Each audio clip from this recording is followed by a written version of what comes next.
A reforma da Previdência não irá atingir os trabalhadores militares. Segundo especialistas da área, o problema não está nos militares que não serão afetados, mas sim na reforma que traz retrocessos aos demais trabalhadores. A reportagem de Vanessa Nakazato, acompanhe. Desde 2001, os militares contribuem com 7,5% a 9% sobre seus rendimentos para custear a pensão de inativos, reformados e anistiados.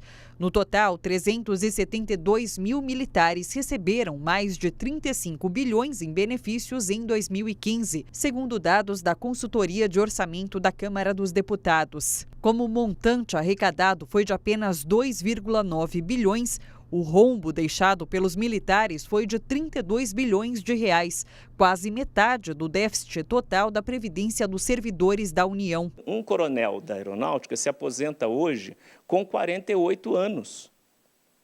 Como é que pode ele depois ter mais tempo como aposentado do que na ativa?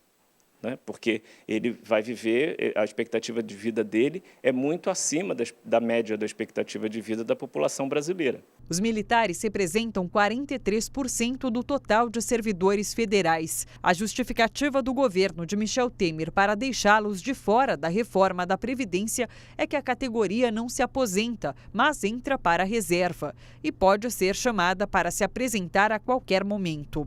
O governo ainda alega que a função exige preparo físico e os profissionais podem correr risco de morte. Se o critério para fazer a reforma da Previdência é realmente a questão fiscal, os militares deveriam ser os primeiros a entrarem na reforma. Por quê? Porque eles representam 45% do déficit do setor público.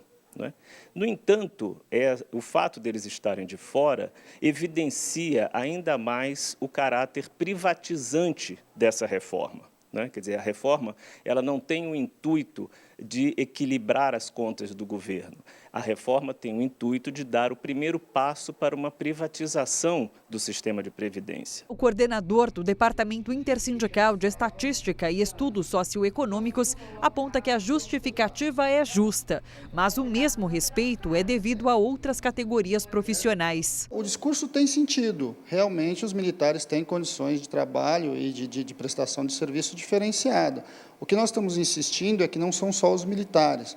Um conjunto grande dos trabalhadores também tem condições diferenciadas e essas diferenças precisam ser respeitadas. Você não pode pensar, simplesmente desmontar toda a discussão de aposentadoria especial como a reforma está fazendo. Você tem outros problemas com a questão dos professores, ou seja, você também está igualando os professores ao conjunto da classe trabalhadora e não está olhando para a sua especificidade também no trabalho. Para Fausto, o verdadeiro problema da reforma da Previdência não são os militares, é a retirada de direitos dos outros trabalhadores. O governo tem afirmado que precisa ter um sistema previdenciário igual para todos, e os militares ficaram fora disso.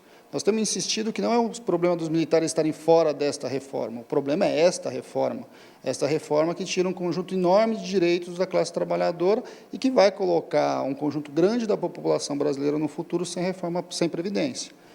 Então, a questão não é exatamente os militares, a questão é que esta proposta é uma proposta que está equivocada.